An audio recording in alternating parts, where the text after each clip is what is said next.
BCC kids, and welcome to Church at Home. Today we're going to listen to Douglas and see what he can teach us. Here we go. It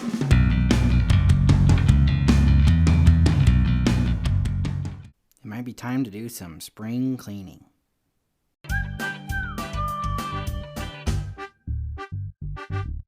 Hey guys, it's me again, Douglas, and today I wanted to talk to you guys about making space for God. Yeah, making space for God in your heart and in your mind. Now, I don't know about your family, but every year in the springtime, my family does what my mom calls spring cleaning.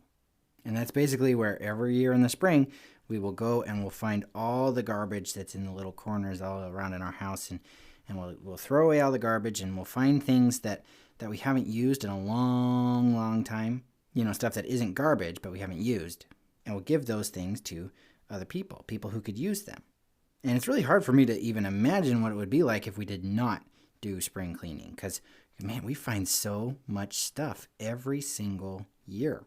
There's so much stuff, so much garbage in our lives, and stuff that we don't need that we just keep around. And I feel like if we didn't clean up every once in a while, it would just keep piling up until we had no room left to even, walk or sit down. We'd have no space in our house. That's the way it is with us and God, too. As Christians, we want to have more Jesus in our lives, right? I think most of us would say that that's a priority. We want more Jesus. The truth is, we got so much stuff in our hearts and in our minds, so much garbage, that there really isn't a whole lot of room for Jesus.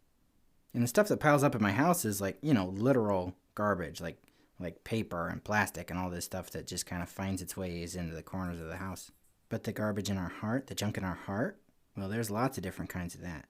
Maybe it's greed, or maybe it's anger. Maybe you're holding a grudge. Maybe you're jealous of someone. Maybe you resent somebody. Maybe you're too proud of yourself. All these things and more can fill up our hearts so that there's really no room for the light of Jesus in our lives. And so we got to clear that stuff out so there's more room for Jesus in our lives. There are other religions where they teach people to, empty their hearts or empty their minds through meditation and stuff like that.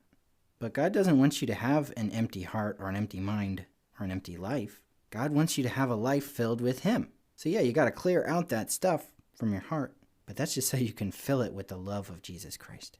And we fill our minds with God by reading our Bibles and by praying and spending time with other believers and encouraging one another and doing the things that God wants us to do. When we do that, we can fill up our lives with Jesus.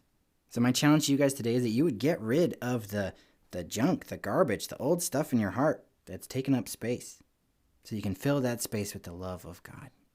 It's not about finding peace through emptiness. It's about finding peace through a life filled with Christ.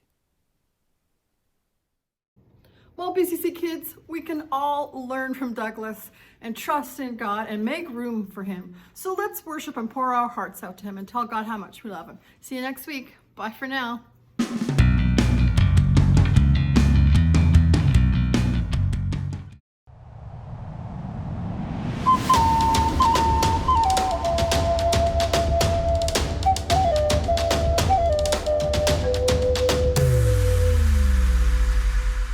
God's love never fails and it lasts forever. Our God is great, our God is great.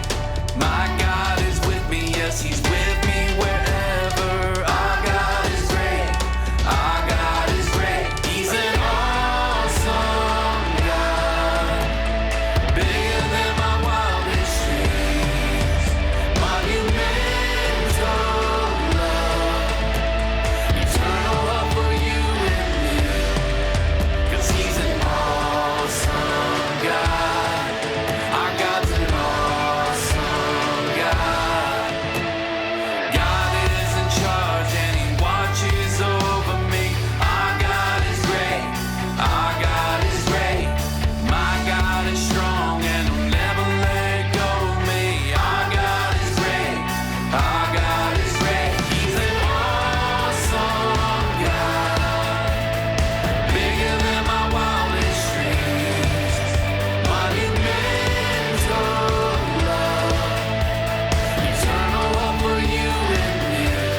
is great.